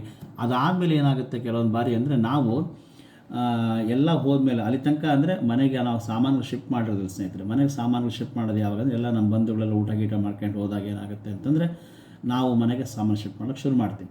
ಮೊದಲನೇ ತಪ್ಪು ನಾವು ಏನು ಮಾಡ್ತೀವಿ, ಹೊಸ ಮನೆ ಗೃಹ ಪ್ರವೇಶ ಆದಮೇಲೆ ಹೊಸ ಮನೆಗೆ ಬಂದಾಗ ನಾವೇನು ತಪ್ಪು ಮಾಡ್ತೀವಿ ಅಂದರೆ, ಮನೆಯ ಮುಖ್ಯ ದ್ವಾರಕ್ಕೆ ಅಂದರೆ ಮೇನ್ ಡೋರ್ಗೆ ಯಾವುದೇ ದೇವ್ರ ಚಿತ್ರಗಳನ್ನು ಅಂಟಿಸ್ಬಾರ್ದು. ಅಂದರೆ ನಮ್ಮ ಮನೆಯ ಮೇನ್ ಡೋರ್ ಅಂದರೆ ಮುಖ್ಯ ದ್ವಾರ, ಅದಕ್ಕೆ ನಾವು ಯಾವ್ದಾರ ಈ ವಿಗ್ರಹಗಳಾಗಲಿ, ಪ್ರತಿಯೊಂದು ವಿಗ್ರಹಗಳಂತಂದರೆ ಏನಂದರೆ ಈ ಸ್ಟಿಕ್ಕರ್ ರೂಪದಲ್ಲಿ ಬರ್ತವೆ. ಈಗ ಸ್ಟಿಕ್ಕರ್ ರೂಪದಲ್ಲಿ ಅಂದರೆ ಏನಂತಂದರೆ, ಒಂದು ಗಣಪತಿ ಸ್ಟಿಕ್ಕರ್ ಆಗ್ಬೋದು, ಒಂದು ವೆಂಕಟೇಶ್ವರ ಸ್ಟಿಕ್ಕರ್ ಆಗ್ಬೋದು, ಒಂದು ಅಮ್ಮನ ಸ್ಟಿಕ್ಕರ್ ಆಗ್ಬೋದು, ಅಂದರೆ ಸಿಗುತ್ತೆ. ಏನಾಗುತ್ತೆ ಅಂದರೆ ಲೇಸರಲ್ಲಿ ಮಾಡುತ್ತೆ ತಂದು ಅಂಟಿಸೋದು. ಒಂದು ಗಣಪತಿ ವಿಗ್ರಹ ಟೈಪ್ ಇರ್ತದೆ, ಅದನ್ನ ಅಂಟಿಸೋಕ್ಕಾಗೋದಿಲ್ಲ ಬಾಗಿಲಿಗೆ ಅಂತ ಕೆಲವರು ಬಾಗಿಲಲ್ಲೇ ಕೆಚ್ಚಿಬಿಡುತ್ತಾರೆ. ಆ್ಯಕ್ಚುಲಿ ನಾನು ಹೇಳಿದ್ದೀನಿ ಕಳೆದ ಸಂಚಿಕೆಗಳಲ್ಲಿ, ಮೇನ್ ಡೋರಿಗೆ ಮಾತ್ರ ಯಾವುದೇ ದೇವ್ರ ವಿಗ್ರಹಗಳನ್ನು ದಯಮಾಡಿ ಹಾಕಬೇಡಿ. ಯಾಕಂದರೆ ಅದರಲ್ಲಿ ಏನಾದರೂ 24 ಗಂಟೆ ಬಾಗಿಲು ಮೇನ್ ಡೋರ್ ತೆಗೆದು ಓಡಾಡಿ ಮಾಡ್ತಾ ಇರ್ತೀವಿ ಸ್ನೇಹಿತರೆ. ಅಲ್ಲಿ ಏನಾಗುತ್ತೆ ಅಂದರೆ, ನಾವು ದೇವರನ್ನು ವಾಚ್ಮನ್ ಥರ ಮಾಡಿಬಿಡ್ತೀವಿ. ವಾಚ್ಮನ್ ಥರ ಮಾಡಿದಾಗ ಏನಾಗುತ್ತೆ ಅಂದರೆ, ಅಲ್ಲಿ ನೀವು ಯಾವ ದೇವರನ್ನು ಕುಡಿಸಿರ್ತೀರೋ, ಅಂದರೆ ನಿಮ್ಮ ಮನೆ ದೇವರಿಗೆ ಯಾವುದು ಆಗುತ್ತೋ ಆಗಲ್ವೋ ಅದು ನೋಡ್ಕೊಂಡು ಮಾಡಬೇಕಾಗತ್ತೆ. ಇನ್ನೊಂದು ಬೇರೆ ವಿಚಾರ, ನಿಮ್ಮ ಮುಖ್ಯ ದ್ವಾರಕ್ಕೆ ಗಣಪತಿಯನ್ನು ಕುಡಿಸಿದ್ರೆ ನಿರ್ವಿಘ್ನಗಳು ಜಾಸ್ತಿ ಆಗುತ್ತೆ. ಮನೆಯಲ್ಲಿ ವಿದ್ಯಾಭ್ಯಾಸಗಳೆಲ್ಲ ಕಟ್ಟಾಗಿ ಹೋಗುತ್ತೆ. ಮಕ್ಕಳಿಗೆ ಏನಾದ್ರು ಸಿಟ್ಟು, ಕೋಪ, ಹಠ, ಒಂಥರ ಬಾಲಗ್ರಹ ದೋಷ ಜಾಸ್ತಿ ಆಗುತ್ತೆ. ಈಗ ನೀವು ವೆಂಕಟೇಶ್ವರನ ಹಾಗೆ ತೆಗೆದುಕೊಳ್ರಿ, ಅಲ್ಲಿ ಏನಾದರೂ ಗಂಡ ಹೆಂಡತಿ ಮಧ್ಯೆ ಸಂಸಾರದ ತೊಂದರೆಗಳಾಗುತ್ತೆ. ಲಕ್ಷ್ಮಿ ಹಾಕಿದ್ದರಿಂದ ಮನೇಲಿ ದುಡ್ಡಿನ ಸಮಸ್ಯೆ ಜಾಸ್ತಿ ಆಗುತ್ತೆ, ಸಾಲಗಳು ಜಾಸ್ತಿ ಆಗುತ್ತೆ. ಆಮೇಲೆ ಇನ್ನೊಂದು ಏನಂತಂದ್ರೆ, ಇವೆಲ್ಲದಕ್ಕೂ ಬಿಟ್ಟು ಏನಾದ್ರು ನಮ್ಮ ಮನೆಯವರು ಈಶ್ವರ ಅಂತ ಹಾಕಿರ್ತೀರಿ, ಆವಾಗ ಅನಾರೋಗ್ಯ ಸಮಸ್ಯೆ, ಪದೇ ಪದೇ ಆಸ್ಪತ್ರೆಗೆ ಅಥವಾ ಹಾಸ್ಪಿಟ್ಲಿಗೆ ಹೋಗ್ತಕ್ಕಂಥ ಚಾನ್ಸಸ್ ಕೂಡ ಇರ್ತದೆ. ಹಾಗಾಗಿ ಮುಖ್ಯ ದ್ವಾರಗಳಿಗೆ ಅಂದರೆ ನಾವಿರ್ತಕ್ಕಂಥದ್ದು ಏನಂತಂದರೆ, ಮನೆಯ ಮುಖ್ಯ ಅಂದರೆ ಹೊಸದಾಗಿ ಮನೆ ಗೃಹ ಪ್ರವೇಶ ಮಾಡಿದ ಮೇಲೆ ಮುಖ್ಯ ದ್ವಾರಕ್ಕೆ ಬಾಗಿಲೇ ಆ್ಯಕ್ಚುಲ್ ಕಾಲಿರಬೇಕು. ಅದಕ್ಕೆ ಯಾವಾಗಲೂ ಕೂಡ ಸ್ಟಿಕ್ಕರ್ ಅಂಟಿಸ್ಬಾರ್ದು. ನಾವು ಆ ಊರಿಗೆ ಹೋಗಿದ್ವಿ, ಧರ್ಮಸ್ಥಳಕ್ಕೆ ಹೋಗಿದ್ವಿ, ಸುಬ್ರಹ್ಮಣ್ಯಕ್ಕೆ ಹೋಗಿದ್ವಿ, ಏನೋ ಒಂದು ಮಾಡಿದ್ವಿ ಅಂತೇಳಿ ಸುಮ್ಮನೆ ಅಂಟಿಸ್ತಿದ್ದಾರೆ ಸರ್, ಅದೆಲ್ಲ ನೋಡ್ಕೋಬಾರ್ದು ನೀವು. ಯಾಕೆಂದರೆ ಏನಾಗುತ್ತೆ ಅಂದರೆ, ಒಂದು ಹೇಳ್ತೀನಿ ಕೇಳ್ರಿ, ನಾವು ಯಾವುದೇ ದೇವಸ್ಥಾನಕ್ಕೆ ಪುಣ್ಯಕ್ಷೇತ್ರಕ್ಕೆ ಹೋದಾಗ ಅಲ್ಲಿ ಏನಂದರೆ ಮಹಿಮೆ ತಿಳ್ಕೊಂಡು ಪ್ರಸಾದ ಸ್ವೀಕಾರ ಮಾಡಿ ನಮ್ಮ ಕೈಲಿ ಏನು ಕಾಣಿಕೆ ಅದನ್ನು ಕೊಟ್ಟು ಬರಬೇಕು. ಯಾಕೆಂದರೆ ಈಗ ಏನಾಗ್ಬಿಟ್ಟಿದೆ ಅಂದರೆ, ಪುಣ್ಯಕ್ಷೇತ್ರಕ್ಕೆ ಹೋದ್ರು ಅವ್ರು ಆ ಸ್ಟಿಕ್ಕರ್ ಕೊಟ್ಟರು, ಇವ್ರು ಈ ಸ್ಟಿಕ್ಕರ್ ಕೊಟ್ಟರು ಅಂತಂದು ಹಾಕಿ ಹಾಕಿ ಹಾಕಿ ಮನೆಯಲ್ಲಿ ಏನಂತಂದರೆ ದೇವಸ್ಥಾನಕ್ಕೇನೋ ಒಂಥರ ಜಾಸ್ತಿ ಆಗೋಗ್ಬಿಡ್ತವೆ. ಹಾಗಾಗಿ ಅಂದರೆ ಮನೆಯ ಮುಖ್ಯ ದ್ವಾರಕ್ಕೆ ಏನು ಮಾಡ್ತೀವಿ ಅಂತ ನಾವು ಯಾವುದೇ ಸ್ಟಿಕ್ಕರ್ಗಳನ್ನು ಅಂಟಿಸ್ಬಾರ್ದು. ಇನ್ನು ನಾವು ಯಾವುದಾದ್ರು ಒಂದು ದೇವಸ್ಥಾನಕ್ಕೆ ಹೋಗಿರ್ತೀವಿ, ದೇವಸ್ಥಾನಕ್ಕೆ ಹೋಗಿ ಬಂದಾಗ ನಾವು ಕೆಲವೊಂದು ಬಾರಿ ಏನು ಹೇಳ್ತೀವಿ ಅಂದರೆ ಒಂದು ಪೂಜೆ ಮಾಡಿಸಿರ್ತೀವಿ ನಾವು. ನಾನೇ ವೈಯಕ್ತಿಕವಾಗಿ ಹೇಳ್ತೀನಿ ಕೇಳಿ, ಭಾಳಷ್ಟು ಜನ ನನ್ನ ಕ್ಲೈಂಟ್ಸ್ ಇದ್ದಾರೆ. ಮನೆ ಪೂಜೆ ಮಾಡಿಸಿದಾಗ ಒಂದು ಮದುವೆ ಪೂಜೆ ಮಾಡಿಸಿರ್ತಾರೆ. ಮದುವೆ ಪೂಜೆ ಮಾಡಿಸಿದಾಗ ಅಥವಾ ಏನಾರು ಒಂದು ಸಮಾರಾಧನೆ ಮಾಡಿದಾಗ ಮತ್ತೊಂದು ಮಗದೊಂದು ಏನೋ ಒಂದು ಸಮಾರಾಧನೆ ಅಂದರೆ ಇದು ಕೈಲಾಸ ಸಮಾರಾಧನೆ ತಪ್ಪು ತಿಳ್ಕೊಬೇಡ್ರಿ. ಸಮಾರಾಧನೆ ಅಂದರೆ ಏನಪ್ಪ ಅಂತಂದರೆ ಶುಭ ಕಾರ್ಯಗಳು, ಶ್ರೀಮಂತ ಕಾರ್ಯಗಳಾಗ್ಬೋದು, ನಾಮಕರಣ ಕಾರ್ಯಗಳಾಗ್ಬೋದು, ಆಮೇಲೆ ಕೆಲವೊಬ್ಬರಿಗೆ 60 ವರ್ಷ ಶಾಂತಿ, ಅವು ಕೂಡ ಸಮಾರಾಧನೆ. ಅಂತಂದ್ರೆ ಏನಪ್ಪ ಅಂದರೆ ದೇವರಲ್ಲಿ ಒಂದು ಸಮಾನತೆ ಕಾಣ್ತಕ್ಕಂಥದ್ದು. ಆರಾಧನೆ ಅಂದರೆ ನಮ್ಮ ಇಷ್ಟ ದೇವರನ್ನು ಪೂಜೆ ಮಾಡ್ತಕ್ಕಂಥದ್ದು ಕೂಡ ಒಂದು ಸಮಾರಾಧನೆ. ಅದು ಏನಂದರೆ ಕೈಲಾಸ ಅಂದರೆ ಈಶ್ವರ ಸಮಾರಾಧನೆ ಸತ್ತರಿಗೆ ಮಾಡ್ತೀವಿ, ಓಕೆನಾ. ಹಾಗೆ ನೆಕ್ಸ್ಟ್ ಏನಪ್ಪ ಅಂದರೆ ಕೆಲವೊಂದು ಸಮಾರಾಧನೆಗಳು ಬರೋದು. ಈಗ ಆರಾಧನೆ ಅಂತ ಬರುತ್ತೆ, ಗುರುಗಳಿಗೆ ಮಂತ್ರಾಲಯಗಳು ಆರಾಧನೆ ಅಂದರೆ ಅವರು ಒಂದು ದೇಹನ ತ್ಯಾಗ ಮಾಡಿದ ದಿವಸ ಆರಾಧನೆ ಅಂತ ನಾವು ಪೂಜೆ ಮಾಡ್ತೀವಿ. ಹಾಗೆಂದರೆ ಸಮಾರಾಧನೆ ನಾನಾ ಥರ ಅರ್ಥ ಇದೆ. ಬಟ್ ಇಲ್ಲಿ ಏನಪ್ಪ ಅಂತಂದ್ರೆ ಜನರಲಾಗಿ ಆ ಥರ ಕಾರ್ಯಕ್ರಮಗಳು ಮಾಡಿಕೊಂಡು ನೀವು ಬರ್ತೀರಿ. ಬಂದಾಗ ಏನು ಮಾಡ್ತೀರಾ ಅಂತಂದರೆ ನೀವು ನಿಮ್ಮ ಪಾದರಕ್ಷೆಗಳನ್ನು ಮನೆಯ ಬಾಗಿಲ ಹತ್ರ ತರಬಾರ್ದು, ಹೊರಗಡೆ ಬಿಡಬೇಕಂದ್ರೆ ಒಂದು ಸ್ವಲ್ಪ ಡಿಸ್ಟೆನ್ಸಲ್ಲಿ ಒಂದು 5 ರಿಂದ 6 ಡಿಸ್ಟೆನ್ಸಲ್ಲಿ ಬಿಟ್ಬಿಟ್ಟು, ಆಮೇಲೆ ಏನಂದರೆ ಕೆಲವೊಂದು ವಿಶೇಷ ಪೂಜೆಗಳು ಮಾಡಿದಾಗ ನೇರವಾಗಿ ಬಂದು ದೇವ್ರ ಮನೆಗೆ ಬಂದು ದೇವ್ರ ಬಾಗಿಲು ತೆಗೆದು ದೇವರಿಗೆ ಕೈ ಮುಗಿದು ಹೊರಗಡೆಯಿಂದ ಒಳಗೆ ಬರಬಾರ್ದು, ಮನೆ ಒಳಗಡೆ ಬರಬಾರ್ದು, ಅಂದರೆ ದೇವ್ರ ಮನೆ ಒಳಗೆ ಬರಬಾರ್ದು. ಅಲ್ಲಿ ಹೊರಗೆ ನಿಂತ್ಕೊಂಡು ನಮಸ್ಕಾರವನ್ನು ಮಾಡಿ ಆಮೇಲೆ ಹೋಗಿ ಮನೆ ಒಳಗಡೆ ಕೈಕಾಲು ಮುಖ ತೊಳೆದುಕೊಂಡು ಬಂದು ಆಮೇಲೆ ಉಳಿಕೆದ ಕಾರ್ಯಕ್ರಮ ಮಾಡ್ಕೋಬೇಕು ಅಂತ ಹೇಳ್ತೀವಿ. ಯಾಕೆ ಅಂತಂದರೆ ನೀವೆಲ್ಲ ಒಂದು ಪುಣ್ಯಕ್ಷೇತ್ರಕ್ಕೆ ಹೋಗಿರ್ತೀರಿ, ಏನೋ ಒಂದು ಮದುವೆ ಸಂಬಂಧ ಪೂಜೆ ಮಾಡಿಸಿರ್ತೀರಿ, ಮತ್ತೊಂದು ಮಾಡಿಸಿರ್ತೀರಿ. ಆ ಮಾಡಿದ ಪೂಜೆಯ ಪುಣ್ಯ ಫಲ ಏನಿದೆಯಲ್ವ ನಿಮ್ಮ ಕುಲದೇವರಿಗೆ ಸಮರ್ಪಣೆ ಆಗಲಿಕ್ಕೆ ನಾವು ಈ ಥರ ಹೇಳ್ತೀವಿ. ಹಾಗಾಗಿ ಏನಂದರೆ ನೀವು ಆ ಥರ ಪೂಜೆಗಳನ್ನು ಮಾಡಿಸ್ಕೊಂಡು ಡೈರೆಕ್ಟಾಗಿ ಏನಪ್ಪ ಅಂದರೆ ಸೀದಾ ಸ್ಲಿಪ್ಪರ್ಗಳನ್ನ ಹಾಕ್ಕೊಂಡು ನಿಮ್ಮ ಮನೆ ಒಳಗಡೆ ಬರಬಾರದು. ಹೊಸ ಮನೆ ಗೃಹ ಪ್ರವೇಶಗಳನ್ನು ಮಾಡಿದಾಗ ಈ ಥರ ಬಂದು ಏನಾಗುತ್ತೆ ನಿಮಗೆ ಅಂತಂದರೆ, ಶನಿ ಅಂದರೆ ನಾವು ಪಾದರಕ್ಷೆ ಅಂತೀವಿ, ನಾವು ಕಾಲಿಗೆ ಶನಿ ಅಂತೀವಿ, ಅದರ ಪಾದರಕ್ಷೆ ಅಂದರೆ ಶನಿ ಅಂತ ಅಂತೀವಿ. ಅವಾಗ ಏನಾಗುತ್ತೆ, ಮನೆಗೆ ಅನಾರೋಗ್ಯ ಸಮಸ್ಯೆಗಳು ಕಾಡ್ಬೋದು. ಆಮೇಲೆ ಮನೆಗೆ ಏನಾರು ಸ್ವಲ್ಪ ಮಟ್ಟಿಗೆ ಗಲಾಟೆ ಗದ್ದೆಗಳಾಗ್ಬೋದು, ವಿಕೋಪಗಳಾಗ್ಬೋದು. ಅಂದರೆ ಕೋಪ ಅನ್ನೋದು ವಿಕೋಪ ಅಂದಾಗ ಜಾಸ್ತಿ ಪ್ರಮಾಣದಲ್ಲಾಗಿ ಉದ್ವೇಗಕ್ಕೆ ಒಳಗಾಗಿ ಏನಾರ ಸಣ್ಣ ಪುಟ್ಟ ಕೈ ಮಿಲಾಯಿಸ್ತಕ್ಕಂಥ ಕೂಡ ಆಗ್ಬೋದು ಅಂತ ಹೇಳ್ತೀವಿ ಸರ್. ಹಾಗಾಗಿ ಏನಂದರೆ ದೇವಸ್ಥಾನದಿಂದ ಬಂದ ತಕ್ಷಣ ಜನರಲಾಗಿ ಅಂದರೆ ಕೈಕಾಲು ತೊಳೆಯೋದಾಗಲಿ ಸ್ನಾನ ಮಾಡೋದಾಗಲಿ ಮಾಡಬಾರ್ದು. ಅರ್ಥ ಆಯ್ತಾ? ನೀವು ಎಲ್ಲಿಗೆ ಹೋಗಿರ್ರಿ, ಏನೇ ಹೋಗಿರ್ರಿ, ಸ್ಲಿಪ್ಪರ್ ಬಿಟ್ಟು ಬಂದು ಸೀದಾ ಮನೆ ಒಳಗೆ ಬಂದು ಒಂದು 5 ನಿಮಿಷ ಕೂತ್ಕೊಂಡು ಆಮೇಲೆ ನೀವೇನಂದರೆ ದೇವ್ರಿಗೊಂದು ನಮಸ್ಕಾರ ಮಾಡಿ, ದೇವ್ರ ಮನೆ ಒಳಗೆ ಹೋಗಬಾರ್ದು ಸ್ನೇಹಿತರು. ಅವಾಗ ನೀವು ನಮಸ್ಕಾರ ಮಾಡ್ಕೋಬೇಕು. ಆಮೇಲೆ ಮನೆ ಹೊಸ್ತಿಲ್ಲ ಹತ್ರ ಅಂದರೆ ಜನರಲ್ಲಾಗಿ ಹೊಸ್ತು ಒಳಗಡೆ ಅಂದರೆ ಹೊರಗೆ ಹೇಳ್ತಿಲ್ಲ, ಮನೆ ಅದು ಸ್ಲಿಪ್ಪರ್ ಹಾಕ್ಕೊಂಡು ಸೀದಾ ಒಳಗಡೆ ಬಂದ ಮೇಲೆ ಆ ಹೊಸ್ತು ಹತ್ರಕ್ಕೆ ಮೇನ್ ಡೋರ್ ಇರ್ತದಲ್ಲ, ಮುಖ್ಯ ದ್ವಾರ ಅಂತಕ್ಕಂಥದ್ದು, ಅದ್ರ ಮೇಲೆ ಪಾದರಕ್ಷೆಗಳನ್ನ ಬಿಡೋದು, ಅದಕ್ಕೆ ಟಚ್ ಆಗಿ ಪಾದರಕ್ಷೆ ಬಿಡೋದು ದಯಮಾಡಿ ಮಾಡಬಾರದು. ಆಮೇಲೆ ಜನರಲ್ಲಾಗಿ ಏನಾಗುತ್ತೆ ಅಂದರೆ ಮನೆಯಲ್ಲಿ ತಿಂಗಳಿಗೊಂದು ಸಾರಿ ಅಥವಾ 2 ತಿಂಗಳಿಗೊಂದು ಸಾರಿ ಹಾಸಿಗೆಗಳನ್ನು ಅಥವಾ ಬೆಡ್ಶೀಟ್ಗಳನ್ನು ನಾವು ಸ್ವಚ್ಛಗೊಳಿಸ್ಬೇಕು ಅಂತ ಹೇಳುತ್ತೆ ವಾಸ್ತು ಪ್ರಕಾರ. ಯಾಕೆ ಅಂತಂದರೆ ನಾವು ಡೈಲಿ ಮಲ್ಕೊಂಡಿರ್ತೀವಿ, ಮಲ್ಕೊಂಡಿರೋದು ಏನಾಗುತ್ತೆ ಅಂತಂದರೆ ಜನರಲ್ಲಾಗಿ ನಮ್ಮ ಬೆವರಾಗ್ಬೋದು, ಅಥವಾ ಏನಾಗುತ್ತೆ ನಾವು ಮಲ್ಕೊಂಡಿರ್ತಕ್ಕಂಥ ನಮ್ಮ ಡಸ್ಟು ಅಥವಾ ನಮ್ಮ ಒಂದು ಪಾಪಕರ್ಮಗಳು ಏನಾಗ್ತದೆ ಒಂದೇ ಹಾಸಿಗೆ ಮೇಲೆ ಒಂದೇ ವಸ್ತ್ರದ ಮೇಲೆ ಜಾಸ್ತಿ ಸಿರಬಾರ್ದು. ಅಂದರೆ ಒಂದು ಮಂತ್ ತನಕ ಅಂದರೆ ಒಂದು 30 to 60 ಡೇಸ್ ತನಕ ಒಂದು ಟೈಮ್ ಇರ್ತದೆ, ಮಿನಿಮಮ್ 45 ಡೇಸ್ ಅಂತ. ಹಾಗಾಗಿ ಏನಂದರೆ ಮನೆಗೆ ಹೊಸ ಮನೆಗೆ ಹೋದ್ಮೇಲೆ ನಾನು ಹೇಳ್ತಿರ್ತಕ್ಕಂಥ ಸ್ನೇಹಿತರೆ, ಹಳೆ ಮನೆಗೆ ಕೂಡ ಇದು ಅನ್ವಯ ಆಗುತ್ತೆ. ಹಾಗಾಗಿ ಅಂದರೆ ಒಂದು 60 ದಿವಸದೊಳಗಾಗಿ ನೀವು ಮಲ್ಕೊಳ್ತಕ್ಕಂಥ ಬೆಡ್ಶೀಟ್ಗಳನ್ನು ಅಥವಾ ಪಿಲ್ಲೋ ಕವರ್ಗಳನ್ನು, ಹಾಸಿಗೆಗಳನ್ನು ಚೆನ್ನಾಗಿ ಶುಭ್ರಗೊಳಿಸಿ ಅಂದರೆ ವಾಶ್ ಮಾಡಿಬಿಟ್ಟು ನೀವು ಅದನ್ನು ಹಾಕ್ಕೊಳ್ತಕ್ಕಂಥದ್ದು ಒಳ್ಳೆಯದು. ನೆಕ್ಸ್ಟ್ ಸ್ನೇಹಿತರೆ ಏನಂತಂದರೆ, ಈಗ ಹೊಸ ಮನೆಗೆ ಬಂದ ಮೇಲೆ ಅಥವಾ ಹಳೆ ಮನೆ ಬಾಡಿಗೆ ಮನೆಗೆ ಇರ್ತಕ್ಕಂಥವ್ರಿಗೆ ನಿಂತ ಗಡಿಯಾರಗಳನ್ನು ಯಾರು ಕೂಡ ಚಲಾಯಿಸಬಾರ್ದು. ಅಂದರೆ ಮನೆಯಲ್ಲಿ ಗಡಿಯಾರಗಳು ನಿಂತಿದ್ದರೆ ಅದನ್ನು ತೆಗೆದು ರಿಮೂವ್ ಮಾಡಬೇಕು ಅಥವಾ ಶೆಲ್ ಹಾಕಿ ಮತ್ತೆ ಸ್ಟಾರ್ಟ್ ಮಾಡಬೇಕಾಗುತ್ತೆ. ಇಲ್ಲಾಂದ್ರೆ ಏನಾಗುತ್ತೆ ಅಂತಂದರೆ ಕಾಲ ಅಂತೀವಿ ನಾವು, ಸಮಯ ಅಂದರೆ ಕಾಲ ಅಂತೀವಿ. ಅದನ್ನು ಹಾಗೆ ಬಿಟ್ಟರೆ ಏನಾಗುತ್ತೆ ಅಂದರೆ ನಮಗೆ ಏನಾರ ಅನಾರೋಗ್ಯ ಸಮಸ್ಯೆ ಬರ್ತಕ್ಕಂಥದ್ದು. ಟೈಮ್ ಸಮಯ ಅಂದರೆ ನಮ್ಮ ಸಮಯಕ್ಕೆ ಆಗ್ತಕ್ಕಂಥ ಕೆಲಸ ಕಾರ್ಯಗಳು ಕೂಡ ಯಾವ ಸರಿಯಾಗಿ ಆಗದೇ ಇದ್ದಾಗ ನಮಗೆ ಮನಸ್ಸಿಗೆ ನೋವುಗಳುಂಟಾಗಿ ಏನಾರು ಸ್ವಲ್ಪ ತೊಂದರೆಗಳಾಗ್ತಕ್ಕಂಥ ಚಾನ್ಸಸ್ ಭಾಳ ಇರಿಸ್ತೈತೆ. ಆಮೇಲೆ ಜನರಲಾಗಿ ಏನಂದರೆ ಮನೆಯಲ್ಲಿ ಈ ಗುರುಗಳ ಫೋಟೋನ, ಸ್ವಾಮೀಜಿಗಳ ಫೋಟೋನ, ಆಮೇಲೆ ಸತ್ತರ ಫೋಟೋಗಳನ್ನು ಮಾತ್ರ ದೇವ್ರ ಮನೇಲಿ ಇಡಬಾರ್ದು. ಅರ್ಥ ಆಯ್ತಾ? ಅಂದರೆ ಸ್ವಾಮೀಜಿಗಳಂದ್ರೆ ಏನಪ್ಪ ಅಂದರೆ ಈಗ ನಿಮ್ಮ ಗುರುಗಳು ಅಥವಾ ಕುಲಗುರುಗಳು ಅಂತ ಇರ್ತಾರೆ. ಈಗ ನಿಮ್ಮ ಇದ್ರ ಪ್ರಕಾರ ಒಬ್ಬರು ಮಠಾಧೀಶರು ಅಥವಾ ಸ್ವಾಮಿಗಳು ಗುರುಗಳು ಅಂತ ಇರ್ತಾರೆ. ಅವ್ರ ಫೋಟೋಗಳನ್ನು ಯಾವುದೇ ಕಾರಣಕ್ಕೂ ನಿಮ್ಮ ದೇವ್ರ ಮೇಲೆ ಇಡಬಾರ್ದು. ಆಮೇಲೆ ಸತ್ತಿರ್ತಕ್ಕಂಥ ಅಂದರೆ ಮನೇಲಿ ಯಾರೋ ದೊಡ್ಡರು ಹಿರಿಯರು ತೀರ್ಕೊಂಡಿರ್ತಾರೆ ಅಂತ ಹೇಳ್ತಾರಲ್ಲ, ಅವರು ಸತ್ತಿರ್ತಕ್ಕಂಥ ಫೋಟೋಗಳನ್ನು ಯಾವುದೇ ಕಾರಣಕ್ಕೂ ದೇವ್ರ ಮೇಲೆ ಇಡಬಾರ್ದು. ಇದರಿಂದ ಇಟ್ಟರೆ ಏನಾಗುತ್ತೆ ಅಂತಂದರೆ ಜನರಲ್ಲಾಗಿ ಅಂದರೆ ಸ್ವಾಮೀಜಿಗಳು ಕೂಡ ನಮ್ಮ ಥರ ಸಾಮಾನ್ಯ ಮನುಷ್ಯರು. ಅವರೆಲ್ಲ ಆಧ್ಯಾತ್ಮಿಕ ಚಿಂತೆ ಅಂದರೆ ಚಿಂತೆ ಮಾಡೋದ್ರಲ್ಲಿ ಮೇಲಿರ್ತಾರೆ. ಅಂದರೆ ಬ್ರಹ್ಮಚರ್ಯದ ಪಾಲನೆ ಮಾಡ್ಕೊಂಡು ಎಲ್ಲರಿಗೂ ಒಂದು ಅನುಗ್ರಹ ಮಾಡ್ತಕ್ಕಂಥ ಗುರುಸ್ಥಾನದಲ್ಲಿರುತ್ತೆ. ಹಾಗಾಗಿ ಏನಂದರೆ ಗುರು ಬೇರೆ, ದೇವರೇ ಬೇರೆ.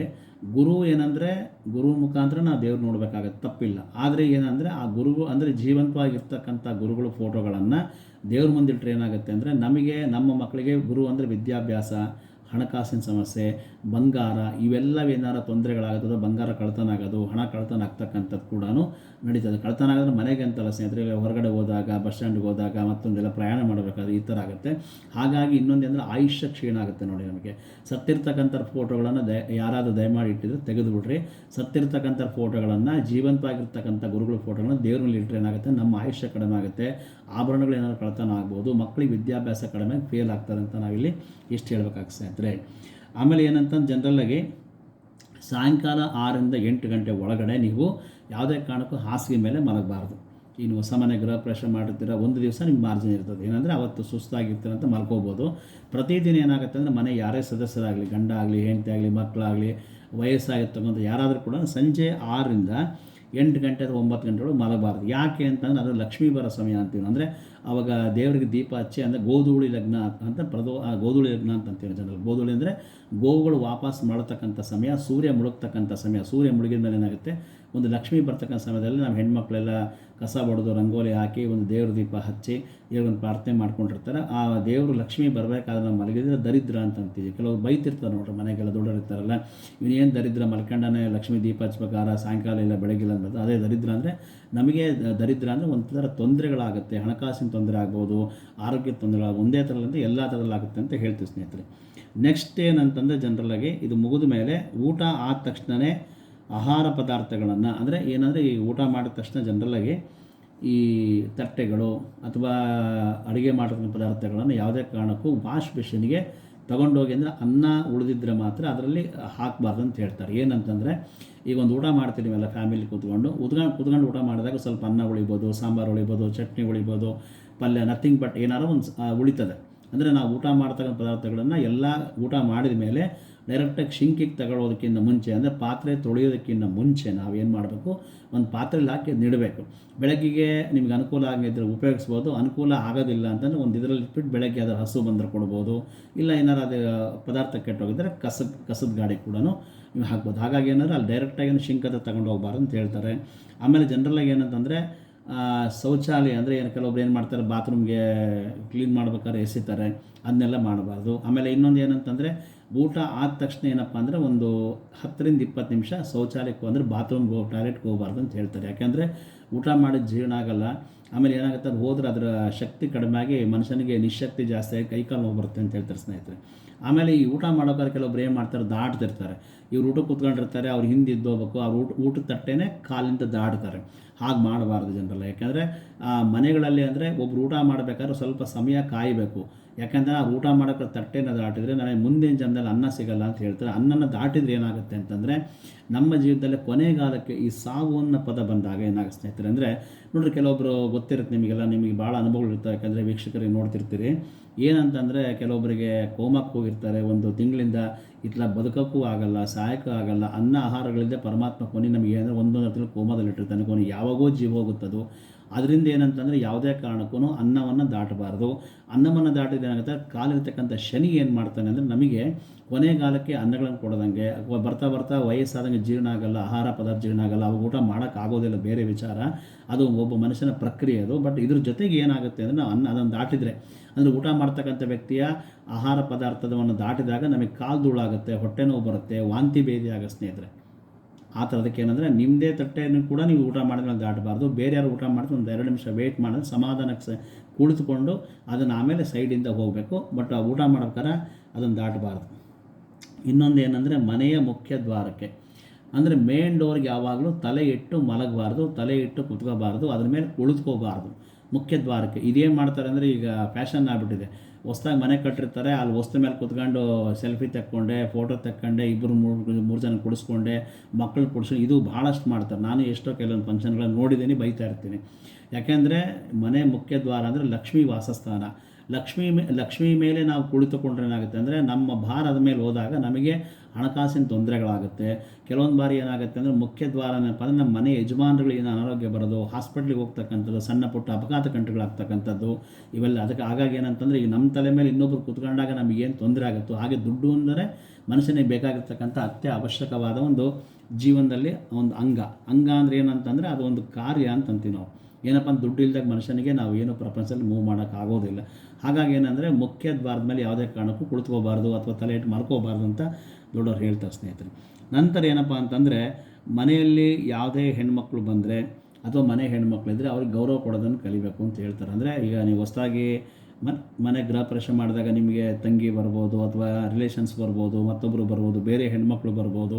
ಅವಾಗ ಬಂದಾಗ ಏನಾಗುತ್ತೆ ಅಂತಂದರೆ ಅವ್ರಿಗೆ ಗೌರವ ಕೊಡಬೇಕು. ಏನು ನೀರು ಕುಡಿತೀರಾ ಅಥವಾ ಕಾಫಿ ಕುಡಿತೀರಾ, ಟೀ ಕುಡಿತೀರಾ, ತಿಂಡಿ ತಿಂತೀರಾ, ಊಟ ಮಾಡ್ತಂದ್ರೆ ಅದು ಕೇಳೋದು ಧರ್ಮ. ಅಂದರೆ ಜನರಲ್ಲಾಗಿ ಏನಾಗುತ್ತೆ ಅಂದರೆ ಅತಿಥಿ ದೇವೋ ಭವ ಅಂತಂದರೆ ಅತಿಥಿನೇ ದೇವ್ರ ಸಮಾನ ಅಂತ ನಾವಲ್ಲಿ ಪರಿಗಣನೆ ತೊಗೊತೀವಿ.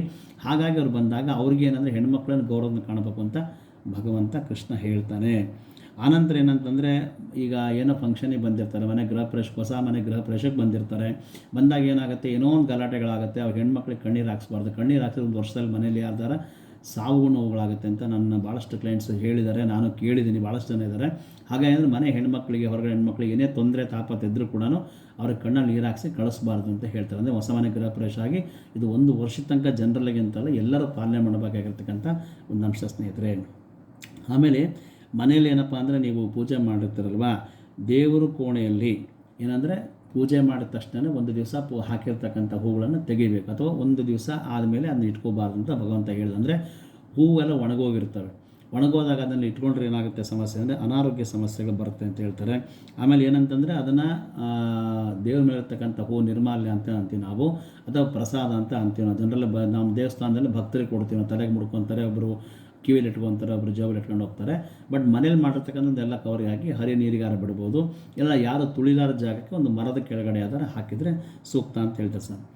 ಇನ್ನೇನಂತಂದರೆ ಜನರಲ್ಲಾಗಿ ಈ ಹೊಸ ಮನೆ ಆದಾಗ ಏನಂದರೆ ಇವರು ಈ ರೀಲ್ಸ್ ಅಂತ ಮಾಡ್ತಾರೆ ನೋಡಿ.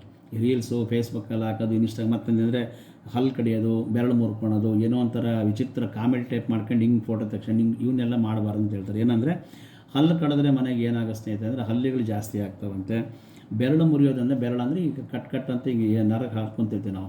ಆ ಜನರಲ್ಲಾಗಿ ಅದೇನಾಗುತ್ತೆ ಅಂತಂದರೆ ಮನುಷ್ಯನಿಗೆ ನರಗಳ ನೋವು ಬರುತ್ತೆ ಅಥವಾ ಪಾದ ರೋಗ ಬರುತ್ತೆ ಅಂತ ಹೇಳ್ತೀವಿ. ನೆಕ್ಸ್ಟ್ ಬಂದು ಏನಾಗುತ್ತೆ ಅಂದರೆ ಹೆಚ್ಚಿನ ಸಮಯ ಬೆಳಗಿನ ಜಾವ ಮಲಗಬಾರ್ದು ಅಂತ ಹೇಳ್ತಾರೆ. ಅಂದರೆ ಮಿನಿಮಮ್ ಏನಪ್ಪ ಅಂದರೆ 5:30 6 ಗಂಟೆಗೆ ಹೇಳ್ತಕ್ಕಂಥ ಒಂದು ಬ್ರಾಹ್ಮಿ ಮುಹೂರ್ತಕ್ಕೆ ಸಮಯ. ಅದ್ರ ಮೇಲೆ ಲಾಸ್ಟ್ ಏನಂದರೆ ಒಂದು 7ರಿಂದ 7:30 ಅಥವಾ ಸೂರ್ಯ ಪ್ರಕಾಶಮಾನವಾಗಿ ಬಂದ ನಮ್ಮ ಮನೆ ಬಾಗಿಲಿಗೆ ಅಂತಂದರೆ 8 ಗಂಟೆ ಒಳಗೆ ಹೇಳ್ಬೇಕು. ಆ್ಯಕ್ಚುಲಾಗಿ ಅಂದರೆ 5:30 6 ಗಂಟೆಗೆ ಹೇಳ್ಬೇಕು. ಈಗಿನೊಂದು ವಾತಾವರಣಕ್ಕೆ ಅದು ಭಾಳ ಕಷ್ಟ ಆಗುತ್ತೆ. ಹಾಗಾಗಿ ಒಂದು 7:30 8 ಗಂಟೆ. ಅದ್ರ ಮೇಲೆ ತೀರಾ 10 ಗಂಟೆ 11 ಗಂಟೆ 12 ಗಂಟೆ ತಮ್ಮ ಮಲಗಿದ್ರೆ ಏನಾಗುತ್ತೆ, ಮನೇಲಿ ದರಿದ್ರ ಬರ್ತದೆ ಅಂತ ಹೇಳ್ತಾರೆ. ಹಾಗಾಗಿ ದರಿದ್ರಗಳಂತ ಬಂದಾಗ ಮನೇಲಿ ಯಾವುದೇ ಕಾರಣಕ್ಕೆ ಅಭಿವೃದ್ಧಿ ಅಂತ ಅನ್ನೋದಿಲ್ಲ, ಸಾಲಗಳು ಜಾಸ್ತಿ ಆಗಿರ್ತದೆ, ಈ ಥರ ತೊಂದರೆಗಳಾಗ್ತಕ್ಕಂಥ ಸಂಭವ ಜಾಸ್ತಿ ಅಂತ ಹೇಳ್ತಾರೆ ಸ್ನೇಹಿತರೆ. ನೆಕ್ಸ್ಟ್ ಏನಂದರೆ ಮನೆಯಲ್ಲಿ ಮುರಿದ ಬಾಚಣಿಕೆ, ಅಂದರೆ ಬಾಚಣಿಕೆ ಮುರಿದು ಹೋಗಿದ್ದರೆ, ಪರಕೆ ಏನಾರ ಹಾಳಾಗಿದ್ದರೆ, ಆಮೇಲೆ ದೇವ್ರ ವಿಗ್ರಹಗಳು ಅಂದರೆ ಈ ಜನರಲ್ಲ ಪರಕೆ ಅಂದರೆ ಕೊನೆಗೆ ಬರ್ತಾ ಸಣ್ಣದಾಗಿ ಸೌದೋಗುತ್ತೆ, ಅದಾದಾಗ ಹೊಸ್ತಾ ತರಬೇಕು. ಪರಕೆ ಕೂಡ ಒಂದು ರೂಲ್ಸ್ ಇದೆ ಸ್ನೇಹಿತರೆ. ಏನಂದರೆ ಅದು 2 ತಿಂಗಳು ಮಿನಿಮಮ್ ಒಂದು ಪರಕೆ ತಂದರೆ 2 ರಿಂದ 6 ತಿಂಗಳ ತನಕ ಆಗಬೇಕಾಗುತ್ತೆ. ಸಪೋಸ್ ಮಿನಿಮಮ್ 60 ಡೇಸ್ ತನಕ ಏನಾರು ಸಪೋಸ್ ಅದು ಪರಕೆ ಏನಾರು ಹಾಳಾದರೆ ಅದನ್ನು ಹಾಗೆ ಇಟ್ಬಿಟ್ಟು ಬೇರೆ ಪರಕೆ ತಂದು 60 ದಿವಸ ಮೇಲೆ ಹೊರಗೆ ಹಾಕ್ಬೇಕು ಅಂತ. ಯಾಕಂದರೆ ಪರಕೆ ಅಂದರೆ ರಾಹುಗ್ರಹ, ಅದಂತಾರೆ ಲಕ್ಷ್ಮಿ ಅಂತ ಅಂತೀವಿ ನಾವು ಜನರು. ರಾಹುಗ್ರಹ ಅಂದರೆ ಏನಪ್ಪ, ಮನೆ ಕಸ ಹೊಡೆದು ಹೊರಗೆ ಹಾಕೋದು ಅಂದರೆ ಕೆಟ್ಟದ್ದನ್ನೆಲ್ಲ. ಅಂದರೆ ಅಲಕ್ಷ್ಮಿ ಅಂತಂದರೆ ಜ್ಯೇಷ್ಠ ಲಕ್ಷ್ಮಿಯಿಂದ ದರಿದ್ರ ಲಕ್ಷ್ಮಿ ಅಂತ ಅಂತೀವಿ ನಾವು. ಆಮೇಲೆ ಆ ಲಕ್ಷ್ಮಿನ ವಾಪಸ್ ತೊಗೋಬೇಕಾದ್ರೆ ಹೊಸದು ತಂದುಬಿಟ್ಟು ಹೊಸದು ಉಪಯೋಗಿಸಿ ಹಳೇದು ಆಗಿದ್ಮೇಲೆ ಅದೊಂದು 60 ಡೇಸ್ ಆದಮೇಲೆ ಉಪಯೋಗಿಸ್ಬೇಕು ಅಂತ ಹೇಳ್ತೀವಿ ಸ್ನೇಹಿತರೆ. ಹಾಗಾಗಿ ಅಂದರೆ ಇನ್ನು ಏನಪ್ಪ ಇದು ಪರಕೆಗಳಾಯಿತು, ಮುರಿದ ಬಾಚಣಿಕೆ ಏರ್ ಬಾಚಣಿಕೆ, ಆ ಬಾಚಣಿಕೆಯನ್ನು ಮುರಿದಿದ್ದರೆ ಅಥವಾ ಹಲ್ಲು ತುಂಡಾಗಿದ್ದರೆ ಅವನು ಕೂಡ ಹೊರಗೆ ಹಾಕ್ಬೇಕಂತ ಹೇಳುತ್ತೆ. ನೆಕ್ಸ್ಟು ವಿಗ್ರಹಗಳೇನಾರು ಮುಕ್ಕಾಗಿದ್ದರೆ, ಅಂದರೆ ವಿಗ್ರಹಗಳೇನಾರು ಕೈ ಕಾಲು ಏನಾರು ಸ್ವಲ್ಪ ಮಟ್ಟಿಗೆ ಸ್ಕ್ರಾಚಸ್ ಆಗಿದೆ ಅಂದರೆ ಮುರಿದಿದ್ದರೆ, ಸ್ವಲ್ಪ ಎಲ್ಲಾರು ಡಿಫಾಲ್ಟ್ಸ್ ಆಗಿದ್ದರೆ ಅವನ್ನ ಇಟ್ಕೋಬಾರ್ದು, ನೀರಲ್ಲಿ ಬಿಡಬೇಕು ಅಂತ ಹೇಳ್ತಾರೆ ಸ್ನೇಹಿತರೆ. ನೆಕ್ಸ್ಟ್ ಯಾವಾಗಲೂ ಏನಪ್ಪ ಅಂತಂದರೆ ಎದ್ದ ತಕ್ಷಣ ಕಸಗಳು ನೋಡಿತಾರೆ ಮನೆ ಹೆಣ್ಮಕ್ಳುಗಳು.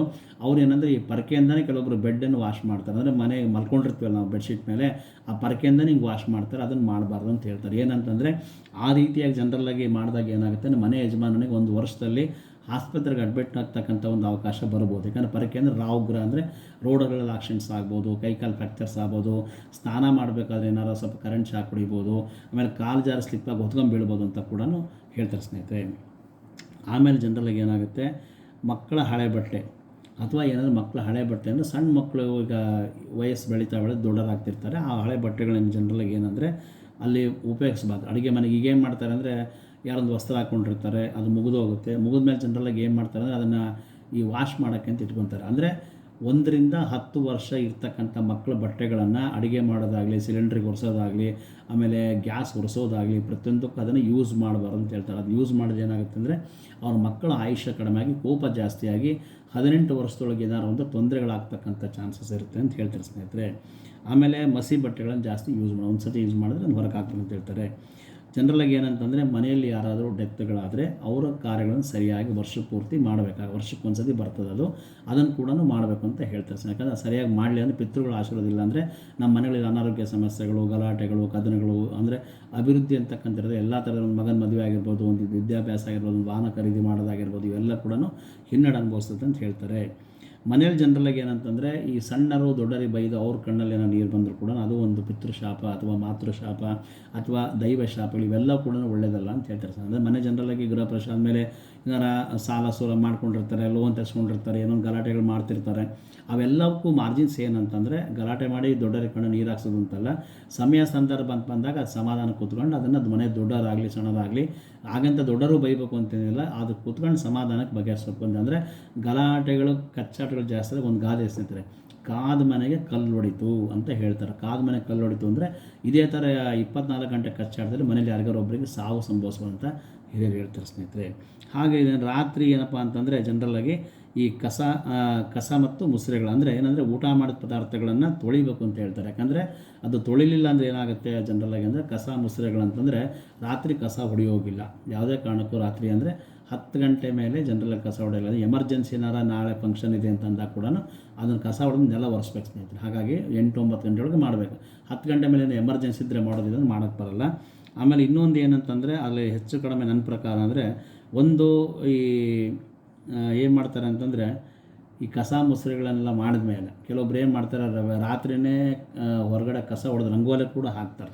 ಅದು ಬೆಂಗಳೂರಲ್ಲಿ ಭಾಳ ಪ್ರಚಲಿತವಾಗಿದೆ, ಅದು ನಾವು ಕಣ್ಣಾರೆ ನೋಡಿದ್ದೀವಿ ಅದು. ಹಾಗಾಗಿ ಆ ಥರ ಮಾಡಬಾರ್ದು ಅಂತ ಹೇಳ್ತಾರೆ ಸ್ನೇಹಿತರೆ. ಜೊತೆಗೆ ಏನಂತಂದರೆ ರಾತ್ರಿ ಪಾತ್ರೆಗಳನ್ನು ಯಾಕೆ ತೊಳಿಬೇಕು ಅಂತಂದರೆ ಅದು ವಾಸ್ತುಗೆ ಸ್ವಲ್ಪ ಮಟ್ಟಿಗೆ ತೊಂದರೆ ಆಗುತ್ತೆ ಅಂತಂದರೆ, ಉಸಿರಾಡಲಿಕ್ಕೆ ತೊಂದರೆ ಆಗುತ್ತೆ ಅಂತಂದರೆ ಏನಾಗುತ್ತೆ, ಮನೆ ಅಂದರೆ ಎಂಜಲು ಪಾತ್ರೆಗಳನ್ನು ನಾವು ಇಟ್ಟು ಹಾಗೆ ಇಟ್ಟು ಮಲಗಿದ್ರೆ ಬೆಳಗ್ಗೆ ಏನಾದರೂ ಜಿರಳೆಗಳು ಬರ್ತದೆ, ಬೇರೆ ವಿಚಾರ. ಹಾಗಾಗಿ ಅಂದರೆ ಶಿಂಕಲ್ಲಿಟ್ಟು ನಾವು ಮಲಗಿದಾಗ ಏನಾಗುತ್ತೆ ಅಂದರೆ ಮನೆಗೆ ವಾಸ್ತುವಿನ ಒಂದು ಅಂಗ ಅಂದರೆ ಅಗ್ನಿಮೂಲೆ ಅಂದರೆ ಏನಾಗುತ್ತೆ ಅಂದರೆ ಜನರಲಾಗಿ ಆತನ ಒಂದು ಬಲಗೈ ಬರ್ತಕ್ಕಂಥ ಜಾಗ ಅದು. ಹಾಗಾಗಿ ಏನಾಯ್ತು ಅಂತಂದರೆ ಜನರಲಾಗಿ ಆ ಪಾತ್ರೆಗಳನ್ನು ತೊಳೆದಿದ್ದರೆ ನಮಗೆ ಬೆಳಗ್ಗೆ ಏನಾರಂತೂ ತಲೆನೋವು ಬರೋದು, ಮತ್ತೊಂದು ಬರೋದು ಏನೋ ತೊಂದರೆ ಆಗುತ್ತೆ. ಆಮೇಲೆ ವಾಸ್ತು ಕೂಡ ದೋಷ ಆಗಿ ಕ್ರಮೇಣ ಅದರ ಮುಂದೆ ತೊಂದರೆಗಳಿಂದ ಮನೆಯಿರ್ತಕ್ಕಂಥ ಹೆಣ್ಣುಮಕ್ಳುಗಳಿಗೆ ಏನಾರು ಅನಾರೋಗ್ಯ ಸಂಭವ ಅಥವಾ ಸೊಂಟ ನೋವು ಬರೋದು, ತಲೆನೋವು ಬರೋದು, ಅರ್ಧ ಕೈಕಾಲು ನೋವು ಬರೋದು, ಈ ಥರದ್ದು ಸಮಸ್ಯೆಗಳು ಬರುತ್ತೆ. ಹಾಗಾಗಿ ಜನರಲಾಗಿ ಊಟ ಮಾಡಿದ ತಕ್ಷಣ ಪಾತ್ರೆಗಳನ್ನ ಸ್ವಚ್ಛವಾಗಿ ತೊಳೆದು ಅಡುಗೆ ಮನೆ ಶುಭ್ರವಾಗಿಡಬೇಕು ಅಂತ ಹಿರಿಯರು ಹೇಳ್ತಾರೆ ಸ್ನೇಹಿತರೆ. ಆಮೇಲೆ ಜನರಲಾಗಿ ಏನಾಗುತ್ತೆ ಅಂದರೆ ಮನೆ ಸದಸ್ಯರು ಬಾತ್ರೂಮ್ಗೆ ಹೋದ ತಕ್ಷಣ ಅಂದರೆ ಟಾಯ್ಲೆಟ್ಗೆ ಹೋದ ತಕ್ಷಣ ಯೂರಿನ್ ಪಾಸ್ ಮಾಡಿದ ತಕ್ಷಣ ಡೈರೆಕ್ಟಾಗಿ ಬಂದು ದೇವ್ರ ಮನೆ ಹತ್ರಕ್ಕೆ ಯಾವುದೇ ಕಾರಣಕ್ಕೆ ಹೋಗಬಾರ್ದು, ಸ್ನಾನ ಮಾಡಿ ಶುಭ್ರವಾಗಿ ಬರಬೇಕು ಅಂತ ಹೇಳ್ತಾರೆ. ಸಪೋಸ್ ಅಂದರೆ ಈ ಟಾಯ್ಲೆಟ್ ತೊಳಿತಿರ್ತಾರೆ ಅಥವಾ ಶೌಚಾಲಯಕ್ಕೆ ಹೋಗಿರ್ತಾರೆ, ಡೈರೆಕ್ಟಾಗಿ ಹಾಗೆ ಬಂದು ನಿಂತ್ಕೊಂಡು ದೇವ್ರ ಮನೆಗೆ ಬರೋದು, ಇನ್ನೊಂದು ಮಾಡ್ತಾರೆ, ಹಾಗೆ ಮಾಡಬಾರ್ದು. ಯಾವುದೇ ಕಾರಣಕ್ಕೂ ಅದು ಆ ಥರ ಹೋದಾಗ ಕಾಲು ತೊಳ್ಕೊಂಡು ಒಳಗೆ ಬರಬೇಕು. ಯೂರಿನ್ ಪಾಸ್ ಮಾಡಿದ್ರೆ ಟಾಯ್ಲೆಟ್ಗೆ ಹೋದ್ರೆ ಏನಂತಂದ್ರೆ ತೀರಾ ಸಲಮೆ ಸ್ನಾನ ಮಾಡ್ಕೊಂಡು ಬಂದು ಅಲ್ಲಿ ದೇವ್ರ ಮನೆಗೆ ಬರಬೇಕು ಅಂತ ಹೇಳ್ತಾರೆ ಸ್ನೇಹಿತರೆ. ಮನೆಯಲ್ಲಿ ಜನರಲಾಗಿ ಏನಾಗುತ್ತೆ ಅಂದರೆ ಈ ಮೆಡಿಸಿನ್ ತೊಗೊತಿರ್ತಾರಲ್ವ, ಮೆಡಿಸಿನ್ ತೊಗೊಂಡಾಗ ಏನಂದರೆ ಮೆಡಿಸನ್ಗಳನ್ನ ಎಲ್ಲಿ ಬೇಕಾದ್ರೆ ಇಡಬಾರ್ದು ಅಂತ ಹೇಳ್ತಾರೆ. ಒಂದು ಬೆಡ್ರೂಮಲ್ಲಿ ಇಟ್ಕೋಬೋದು. ಸಪೋಸ್ ಇಲ್ಲ ಅಂತಂದರೆ ಮನೆ ಹಾಲು ಇರ್ತಲ್ಲ, ಹಾಲು ಇಟ್ಕೋಬೇಕಂದ್ರೆ ಮೆಡಿಸನ್ಸ್ ಅಂದರೆ ಈಗ ಒಂದು ಏನೋ ಶುಗರ್ ಟ್ಯಾಬ್ಲೆಟು, BP ಟ್ಯಾಬ್ಲೆಟ್ಸು, ತಲೆನೋವು ಟ್ಯಾಬ್ಲೆಟ್ಸು ಅಥವಾ ಬಾಂಬುಗಳು ಏನೋ ಹಚ್ಕೊಳ್ತಕ್ಕಂಥ ಇರ್ತಲ್ಲ, ಅವನ್ನ ಜನರಲಾಗಿ ಎಲ್ಲಿ ಬೇಕಲ್ಲಿ ಇಡೋಂಗಿಲ್ಲ. ಮನೆ ಹಾಲಲ್ಲಿ ಎಲ್ಲರೂ ಒಂದು ಕಡೆ ಇಟ್ಕೋಬೇಕು. ಇಲ್ಲಾಂದರೆ ನೀವು ಅಂದರೆ ಮಲ್ಕೊಳ್ತಕ್ಕಂಥ ರೂಮಲ್ಲಿ ಕೂಡ ಇಟ್ಕೋಬೇಕು.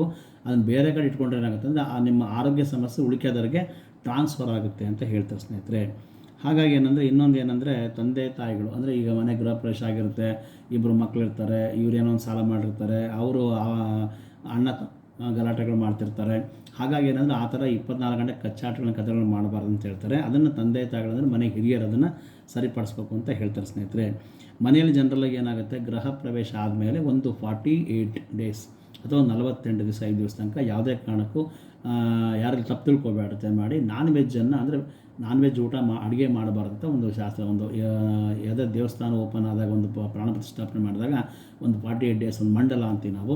ಹಾಗಾಗಿ ಅಂದರೆ ಮನೆ ಕೂಡ ಒಂಥರ ದೇವಾಲಯ, ಅಂದರೆ ಮನೆ ಮಂತ್ರಾಲಯ ಅಂತೀವಿ ನಾವು. ದೇವಸ್ಥಾನ ಇದ್ದಂಗೆ ಒಂದು ಲೆಕ್ಕಕ್ಕೆ ಮನೆ ನಮಗೆ ಸಾಮಾನ್ಯ ಜನರಿಗೆ. ಹಾಗಾಗಿ ಒಂದು 48 ದಿವಸ ನಾನ್ ವೆಜ್ ಅಡುಗೆಗಳನ್ನು ಮಾಡಬಾರ್ದು ಅಂತ ಹೇಳ್ತಾರೆ ಸ್ನೇಹಿತರೆ. ಆಮೇಲೆ ಮನೆಯ ಸದಸ್ಯರು ಅಂದರೆ ಜನರಲ್ಲಿ ಏನಾಗುತ್ತೆ ಅಂದರೆ ಪದೇ ಪದೇ ಇವ್ರಿಗೆ ಗಲಾಟೆ ಮಾಡಿದೆ, ಮನಸ್ಸಲ್ಲಿ ಶಾಪ ಇದೆ, ನೀನು ಹಾಳಾಗೋಗು, ನೀನು ಈ ಥರ ಮನೆಗಳಲ್ಲಿ ಅಂದರೆ ಗೃಹ ಪ್ರವೇಶಗಳಾದ ಫ್ಯಾಮಿಲಿ ಕ್ಲಾಶಸ್ ಅಂದರೆ ಮನಸ್ಸಲ್ಲಿ ಶಾಪ ಹಾಕಬಾರ್ದು ಅಂತ ಹೇಳ್ತಾನೆ. ಶಾಪಗಳನ್ನು ಹಾಕಿದರೆ ಅವ್ರು ಯಾರಿಗೆ ಬೈತಾರೋ ಕರ್ಮ ಕಳೆಯೋದು ಬೇರೆ ವಿಚಾರ. ನೆಕ್ಸ್ಟ್ ಅವ್ರು ಬೈದಾಗ ಏನಾಗುತ್ತೆ, ಒಂದು 80 ಡೇಸಲ್ಲಿ 8 ಅಂದರೆ ಶನಿ ಸಂಖ್ಯೆ ಕರ್ಮಫಲದ ಅಂತೀವಿ, ಅದವರೆಗೂ ರಿವರ್ಸ್ ಆಗಿ ಅವ್ರ ತೊಂದರೆಗಳಾಗುತ್ತೆ ಅಂತ ಹೇಳ್ತಾರೆ. ಆಮೇಲೆ ಇನ್ನೊಂದು ಏನಂತಂದರೆ ಮನೆಯಲ್ಲಿ ಒರಳು, ಬೀಸೋಕಲ್ಲು, ಪರಕೆ ಇದೆಯಲ್ಲ, ಇವನ್ನ ಕಾಲಿಂದ ಒದಿಬಾರ್ದು. ಅಂದರೆ ಒರಳು, ಬೀಸೆಕಲ್ಲು, ನಾವು ಯೂಸ್ ಮಾಡ್ತಕ್ಕಂಥ ಡೈಲಿ ಕಸ ಹೊಡ್ತಕ್ಕಂಥ ಪರಕೆಗಳನ್ನು ಕಾಲಿಂದ ಒದಿಬಾರ್ದು. ಕಾಲಿಂದ ಒದ್ದರೆ ಲಕ್ಷ್ಮಿ ಹೊರಗೆ ಹೋಗ್ತಾಳೆ, ಹಣಕಾಸಿನ ತೊಂದರೆಗಳಾಗುತ್ತೆ. ಆಮೇಲೆ ಇದ್ದ ಬಂಗಾರ ಆಭರಣಗಳು ಕೂಡ ಒತ್ತಿಟ್ಟು ನಾವು ಹಣಕಾಸಿನ ಪರಿಸ್ಥಿತಿ ಭಾಳ ಕಷ್ಟಪಡಬೇಕಾಗ್ತದೆ ಅಂತ ಹೇಳೋ ಸ್ನೇಹಿತರೆ. ಮನೆಯಲ್ಲಿ ಜನರಲಾಗಿ ಏನಂದರೆ ಊಟದ ನಂತರ ಈ ಊಟ ಮಾಡಿದ ನಂತರ ಹೇಳಿದನರ ಅವಾಗ ಆಹಾರ ಮಿಕ್ಕಿದ್ರೆ ಒಂದು ಕಡೆ ಒಂದು ಡಬರಿಯಲ್ಲಿ ಹಾಕೊಂಡು ಮುಚ್ಚಿಡ್ಬೇಕು ಸ್ನೇಹಿತರೆ. ಬೆಳಗ್ಗೆ ಯಾವ್ದಾರ ಆಕಳು ಬರ್ಬೋದು ಅಥವಾ ಬೇರೆ ಯಾವ್ದಾರ ಬರ್ಬೋದು. ಆಮೇಲೆ ಅವಕ್ಕೇನಾರ ಪದಾರ್ಥಗಳು ಹಾಕಂಗಿದ್ರೆ ಹಾಕ್ಬೋದು ಆಹಾರ ಪದಾರ್ಥಗಳನ್ನು. ಸಪೋಸ್ ಆಹಾರ ಪದಾರ್ಥ ಕೆಟ್ಟಿತ್ತು ಅಂತಂದರೆ ಜನರೆಲ್ಲ ನೀವು ಬೇಕಾದ್ರೆ ಕಸಕ್ಕೆ ಹಾಕ್ಬೋದು. ಇಲ್ಲಾಂದರೆ ನಾಯಿಗಳು ಬಂದರೆ ಅನ್ನ ಉಳಿದ್ರೆ ಅದಕ್ಕೆ ನಾಯಿಗಳಿಗೆ ಹಾಕ್ಬೋದು, ಹಸುಗಳಿಗೆ ಹಾಕ್ಬೋದು, ಅಥವಾ ಯಾರ ಆಕಳುಗಳ ಆಮೇಲೆ ಎತ್ತುಗಳು ಸಹ ಅಂತರ ಮನೆಗೆ ಕೂಡ ಕೊಟ್ಟರೆ ಕೂಡ ಅದನ್ನು ಆಹಾರ ಕೂಡ ಸೇವನೆ ಆಗುತ್ತೆ, ಏನು ತೊಂದರೆ ಅನಿಸಲ್ಲ. ಹಾಗಾಗಿ ಇವು ಇಷ್ಟು. ಜೊತೆಗೆ ಇನ್ನೊಂದು ಏನಂದರೆ ಮನೆಯಲ್ಲಿ ದೇವ್ರ ಫೋಟೋಗಳನ್ನು ಜನರಲ್ಲಿ ದೇವ್ರ ಫೋಟೋಗಳೇನೆಂದರೆ ಒಬ್ಬೊಬ್ಬರು ಒಂದೊಂದು ಇಟ್ಕೊಂಡಿರ್ತಾರೆ. ಅದು ಅವ್ರ ಮನೆ ದೇವರ ವಿಚಾರವಾಗಿ ಇಟ್ಕೊಂಡಿರ್ತಾರೆ. ಆ ಥರ ಇಟ್ಕೊಂಡಾಗ ಏನಾಗುತ್ತೆ ಅಂತಂದರೆ ಫೋಟೋಗಳನ್ನ ಸ್ಕ್ರಾಚಸ್ ಆದರೆ, ಫೋಟೋಗಳೇನಾರ ಗ್ಲಾಸ್ ಸೀಳಿದ್ರೆ, ಅಥವಾ ಏನೋ ಒಳಗಡೆ ಇರ್ತಕ್ಕಂಥ ಪೇಪರಲ್ಲಿ ಲೀಕೇಜಸ್ ಆಗಿದ್ದರೆ ಇವನ್ನೆಲ್ಲ ಕೂಡ ತೆಗೆದು ಹಾಕಬೇಕು ಅಂತ ಹೇಳ್ತಾರೆ. ಹಾಗಾಗಿ ಏನಂತಂದರೆ ಇಷ್ಟು ವಿಚಾರಗಳು ಈ ಸಣ್ಣ ಒಂದು ವಾಸ್ತುವಿನ ಅಂಶದಲ್ಲಿ ಬರ್ತದೆ. ಅಂದರೆ ಮನೆ ಗೃಹ ಪ್ರವೇಶ ಆಗಿ ಅಟ್ಲೀಸ್ಟ್ ಒಂದು 50 ದಿವಸ ಇವನ್ನ ನಾವು ಪಾಲನೆ ಮಾಡಬೇಕಾಗುತ್ತೆ. 50 ದಿವಸ ಅಂತಲ್ಲ, ಲೈಫ್ ಟೈಮು ಮಾಡಿದ್ರು ಕೂಡ ಭಾಳ ಒಳ್ಳೆಯದು. ಯಾಕೆ ಅಂತಂದರೆ ಈಗ ನಾನು ಹೇಳಿದ್ದು ಬರೀ ಹೊಸ ಮನೆ ಗೃಹ ಪ್ರವೇಶ ಮಾಡಿದರೆ ಇಷ್ಟೇ ಮಾಡಿ ಚೆನ್ನಾಗಿರುತ್ತೆ ಅಂತ ಅನಿಸಿದ್ರೆ ನಾವು ಏನು ಬಾಡಿಗೆ ಮನೆಗಿದ್ದರೂ ಅನ್ವಯ ಆಗುತ್ತೆ. ಮನೆಯಲ್ಲಿ ಇಷ್ಟು ನಾನು ಹೇಳ್ತಕ್ಕಂಥ ಒಂದು ವಾಸ್ತು ಟಿಪ್ಸ್ ಅಂತ ಅಂದ್ಕೊಳ್ರಿ. ವಾಸ್ತು ಟಿಪ್ಸ್ಗಳು ಏನಿದಾವಲ್ಲ ಇವನ್ನು ಮಾಡ್ತಾ ಬಂದರೆ ಮನೆಯಲ್ಲಿ ಒಂದು 100ಕ್ಕೆ 60ರಿಂದ 70% ಅಷ್ಟು ನೆಮ್ಮದಿ, ಸುಖ, ಶಾಂತಿ ಸಿಗುತ್ತೆ. ಇವೆಲ್ಲ ವ್ಯತಿರಿಕ್ತವಾಗಿ ಏನಾರು ಮಾಡ್ತಾ ಬಂದಾಗ ನಿಮ್ಮ ಜಾತಕಗಳು ಚೆನ್ನಾಗಿದ್ದರೆ, ನಿಮ್ಮ ಗ್ರಹಗತಿಗಳು ಚೆನ್ನಾಗಿದ್ದರೆ, ನಿಮ್ಮ ದಶಾಭುಕ್ತಿ ಚೆನ್ನಾಗಿದ್ದರೂ ಕೂಡ ಮನೇಲಿ ನೆಮ್ಮದಿ ಇರೋದಿಲ್ಲ, ಏನೋ ಒಂದು ಸಮಸ್ಯೆ ಆಗ್ತಿರುತ್ತೆ. ಹಾಗಾಗಿ ಏನಂದರೆ ಈ ವಾಸ್ತು ಅಂತಕ್ಕಂಥದ್ದು ಏನಂತಂದರೆ ಜನರಲ್ಲಾಗಿ ಮನೇಲಿ ನಾವು ವಾಸ ಮಾಡ್ತಕ್ಕಂಥದ್ದೇ ಇಂಪಾರ್ಟೆನ್ಸ್. ನಾವು ಯಾವ ರೀತಿ ವಾಸ ಮಾಡ್ತೀವಿ, ನಮ್ಮ ನೇಚರ್ ಹೆಂಗಿರುತ್ತೆ, ನಮ್ಮ ಆ್ಯಕ್ಟಿವಿಟೀಸ್ ಹೆಂಗಿರುತ್ತೆ, ಅದ್ರ ಮೇಲೆ ಒಂದು ಮನೆಯ ಆಯುಷ್ಯ ಅಥವಾ ಮನೆಯ ಭವಿಷ್ಯ, ನಾವು ವಾಸ ಮಾಡ್ತಕ್ಕಂಥ ಸ್ಥಳ, ನಮ್ಮ ಆರೋಗ್ಯ, ದುಡ್ಡು, ಕೌಟುಂಬಿಕ ಜೀವನ, ನಮ್ಮ ಮಕ್ಕಳ ಭವಿಷ್ಯ, ನಮ್ಮ ಅಪ್ಪ ಅಮ್ಮನ ಭವಿಷ್ಯ, ಆರೋಗ್ಯ ಎಲ್ಲದೂ ಕೂಡ ಸುಧಾರಣೆ ಆಗುತ್ತೆ ಸ್ನೇಹಿತರೆ. ಅದಕ್ಕೇನಂತಂದರೆ ನಮ್ಮ ಜಾತಕದಲ್ಲಿ ಭವಿಷ್ಯದಲ್ಲಿ ನಾವು ಎಷ್ಟು ಚೆನ್ನಾಗಿರಬೇಕು ಅಂತ ಅನ್ಕೊತೀವೋ, ಹಾಗಾಗಿ ಒಂದು ಮನೆ ನಾವು ಕಟ್ಟಿಸಿ ತೊಗೊಂಡು ಪ್ಲಾನ್ ಮಾಡಿ ಅದೆಲ್ಲ ಮಾಡ್ಕೊಂಡು ಗೃಹ ಪ್ರವೇಶಗಳಾದಮೇಲೆ ಕೆಲವೊಂದು ಈ ಥರ ಅಪಚಾರಗಳು ಅಥವಾ ಅನಾಚಾರಗಳು ಯಾರಿಗೆ ಗೊತ್ತಿದ್ದು ಮಾಡ್ತಾರೋ ಗೊತ್ತಿಲ್ದಂಗೆ ಮಾಡ್ತಾರೋ ಏನೋ ಮಿಸ್ ಆಗುತ್ತಿಲ್ಲ ಅಂತ ನಾನು ಹೇಳೋದಿಲ್ಲ. ಯಾಕಂದರೆ ನಾವು ಯಾರೂ ದೇವರುಗಳಲ್ಲ ಸ್ನೇಹಿತರೆ, ನಾವು ನಿಮಗೆ ಸಾಮಾನ್ಯ ಮನುಷ್ಯರೇ. ಬಟ್ ನಾವೇನು ಓದಿ ತಿಳ್ಕೊಂಡ್ರಿಂದ ಒಂದು 4 ಜನಕ್ಕೆ ಅನುಕೂಲ ಆಗಲಿ ಅಂತ ನಾನು ಆ್ಯಕ್ಚುಲಿ ವಿಡಿಯೋ ಮಾಡ್ತಾಯಿದ್ದೇನೆ. ಹಾಗಾಗಿ ಏನಂತಂದರೆ ನೀವು ಯಾರಿಗೆ ಇಲ್ಲಿ ತನಕ ಮನೆ ಗೃಹ ಪ್ರವೇಶ ಮಾಡಿದಿರೋ ಅಥವಾ ಮನೆಗಳಲ್ಲಿ ನಿಮ್ಗೆ ಏನಾದ್ರು ಈ ಥರ ಸಮಸ್ಯೆಗಳೇನೋ ಇದೇನೋ, ಎಲ್ಲರೂ ವಾಸ್ತು ಟಿಪ್ಸ್ಗಳನ್ನು ತೊಗೊಂಡು ಅದನ್ನ ಅನುಕೂಲ ಪಡ್ಕೊಳ್ರಿ. ಹಾಗೆ ಹೊಸ ಮನೆ ಕಳಿಸ್ತಕ್ಕಂಥವ್ರಿಗೆ ಇದರಿಂದ ಅನುಕೂಲ ಆಗುತ್ತೆ. ಈಗ ಹಳೆ ಮನೆಗೆ ಬಾಡಿಗೆ ಮನೆಗೆ ಇರ್ತಕ್ಕಂಥವ್ರು ಕೂಡ ಈ ಟಿಪ್ಸ್ಗಳನ್ನು ಬಳಸಿ ನಿಮ್ಮ ಆರೋಗ್ಯದಲ್ಲಿ ಅಥವಾ ಹಣಕಾಸಿನಲ್ಲಿ, ಏನಾದ್ರು ಕೆಲಸ ಕಾರ್ಯಗಳಲ್ಲಿ, ನಿಮ್ಮ ಮಕ್ಕಳ ಎಜುಕೇಷನ್ನಲ್ಲಿ, ನಿಮ್ಮ ಆರೋಗ್ಯದಲ್ಲಿ, ಆಮೇಲೆ ಇನ್ನೊಂದು ಏನಾದರೂ ಎಲ್ಲ ಥರದಲ್ಲೂ ಒಂದು ಏನಾರ ಹೊಸ್ದಾಗಿ ಬಿಸ್ನೆಸ್ ಪ್ರಾರಂಭ ಮಾಡ್ಬೇಕಂದ್ರೂ ಕೂಡ ಒಂದು ಮನೆ ಏನಿದೆ ಮಂತ್ರಾಲಯ ಅಂತಂದರೆ ಒಂಥರ ದೇವಸ್ಥಾನನೇ ಇದು ಫಸ್ಟ್ ದೇವಸ್ಥಾನ. ನಮ್ಮ ಮನೆ ನಾವು ಹೋಗ್ತಕ್ಕಂಥದ್ದು ದೇವ್ರ ಹತ್ರ ಎರಡನೇ ದೇವಸ್ಥಾನ. ಯಾಕಂದರೆ ಇಲ್ಲಿ ಏನಂದರೆ ಇಷ್ಟು ನಮ್ಮ ಮನೆಯಲ್ಲಿ ಏನಂತಂದರೆ ಜನರಲ್ಲಾಗಿ ಇಷ್ಟು ನಾವು ಶುಚಿಯಾಗಿರ್ಲಿಕ್ಕೆ ಬರಲ್ಲ. ಮನೇಲಿ ಸುಳ್ಳು ಹೇಳ್ತೀವಿ, ಮಾಡ್ತೀವಿ, ಅಸೋಚ್ ಆಗಿರ್ತೀವಿ, ಹೆಣ್ಮಕ್ಳು ಡೇಟ್ ಆಗಿರ್ತಾರೆ. ಇಲ್ಲಿ ಅಂದರೆ ಪರ್ಫೆಕ್ಟ್ನೆಸ್ ಅಂದರೆ ಇಲ್ಲಿ ಏನಪ್ಪ ಅಂದರೆ ದೇವಸ್ಥಾನದಷ್ಟು ಪಾವಿತ್ರತೆ ನಮ್ಮ ಮನೇಲಿ ಇರೋದಿಲ್ಲ. ದೇವಸ್ಥಾನದಲ್ಲಿ 100ಕ್ಕೆ 100 ಭಾಗ ಇರ್ತದೆ. ಅದರಲ್ಲೂ ಕೂಡ ಒಂದು 10% ಆ ಕಡೆ ಈ ಕಡೆ 80% ದೇವರಲ್ಲಿ ಸಿಗುತ್ತೆ. ಅಲ್ಲಿ ಯಾರು ಸುಳ್ಳು ಹೇಳೋರು, ತಲೆ ಒಡೆಯೋರು, ಮತ್ತೊಬ್ಬರು ಯಾರು ಇಲ್ಲ. ಯಾಕಂದರೆ ಅಲ್ಲೇನೆಂದರೆ ಕಷ್ಟ ಪರಿಹಾರಕ್ಕೆ ದೇವಸ್ಥಾನಕ್ಕೆ ಬರ್ತಾರೆ. ನಮ್ಮ ಪರಿಹಾರ ಕೇಳೋಕ್ಕೆ ನಮ್ಮ ಹತ್ರ ಜನ ಬರ್ತಾರೆ. ನಾವು ಅವ್ರಿಗೆ ಪರಿಹಾರ ಕೇಳೋಕ್ಕೆ ಪೂಜೆಗಳನ್ನು, ಪುನಸ್ಕಾರಗಳನ್ನು, ಮಂತ್ರಗಳನ್ನು ಉಚ್ಚಾರಣೆ ಮಾಡಿ ನಾವು ಮಾಡ್ತಾ ಇರ್ತೀವಿ. ಬಟ್ ಇಲ್ಲಿ ಏನಾಗುತ್ತೆ, ನಮ್ಮ ಮನೆಗಳಲ್ಲಿ ಅಂತಂದರೆ ಒಂದು ಸತಿ ನಾವು ಪೂಜೆಗಳು ಮಾಡಿಸಿದಾಗ ಏನಾಗುತ್ತೆ ಅಂದರೆ ಈಗ ಹೊಸದಾಗಿ ನೀವು ಗೃಹ ಪ್ರವೇಶ ಮಾಡಿಸೋ ಪೂಜೆ ಮತ್ತು ಯಾವಾಗ ಮಾಡಿಸೋದು ಅದು ನಿಮಗೆ ಬಿಟ್ಟು ವಿಚಾರ. ಹಾಗಾಗಿ ಮನೇಲಿ ನಿತ್ಯ ಏನಂತಂದರೆ ಇಲ್ಲಿ ಮಂತ್ರ ಪಠಣಗಳಿರೋದಿಲ್ಲ. ಅಂದರೆ ನಾರ್ಮಲ್ಲಾಗಿ ದೇವ್ರಿಗೊಂದು ಪೂಜೆ ಮಾಡ್ತೀವಿ, ಹೂವು ಹಾಕ್ತೀವಿ, ಒಂದೆರಡು ಊದಿನ ಕಡ್ಡಿ ಮಾಡ್ತೀವಿ, ಕೈ ಬಿಡ್ತೀವಿ. ಇಲ್ಲಿ ಅಂದರೆ 100ಕ್ಕೆ 50% ಮಾತ್ರ ದೇವರದ ಒಂದು ಆಶೀರ್ವಾದ. ಇನ್ನು 50% ಏನಾಗುತ್ತೆ ಅಂದರೆ ನಮ್ಮ ನಡೆನುಡಿಗಳ ಮೇಲೆ, ಆಚಾರ ವಿಚಾರಗಳ ಮೇಲೆ, ನಾವೇನು ತಪ್ಪು ಮಾಡ್ತೀವಿ ಅಂತ ಮೇಲೆ ಲಕ್ಷ್ಮೀ ಮನೇಲಿ ನೆಲೆಸಿರ್ತಾಳೆ. ಹಾಗಾಗಿ ಈ ಟಿಪ್ಸನ್ನೆಲ್ಲ ತೊಗೊಳ್ರಿ, ಚೆನ್ನಾಗಿ ಕ್ಲೀನಾಗಿ ಫಸ್ಟಿಂದ ವಿಡಿಯೋ ನೋಡಿಕೊಂಡು ನಿಮಗೇನು ಗೊತ್ತಾಗಲಿಲ್ಲ ಅನ್ನೋದು ನನಗೆ ಇದ್ರ ಕಾಮೆಂಟ್ಸ್ ಮಾಡಿರಿ, ಅದ್ರ ಬಗ್ಗೆ ನಾನು ಆಮೇಲೆ ರಿಪ್ಲೈ ಮಾಡ್ತೀನಿ. ಇಷ್ಟು ಹೇಳ್ತಾ ನನ್ನ ವಿಡಿಯೋ ಮುಗಿಸ್ತೀನಿ ಸ್ನೇಹಿತರೆ. ಎಲ್ಲರಿಗೂ ನಮಸ್ಕಾರ, ಶುಭವಾಗಲಿ. ಹರೇ ಕೃಷ್ಣ, ನಮಸ್ಕಾರ.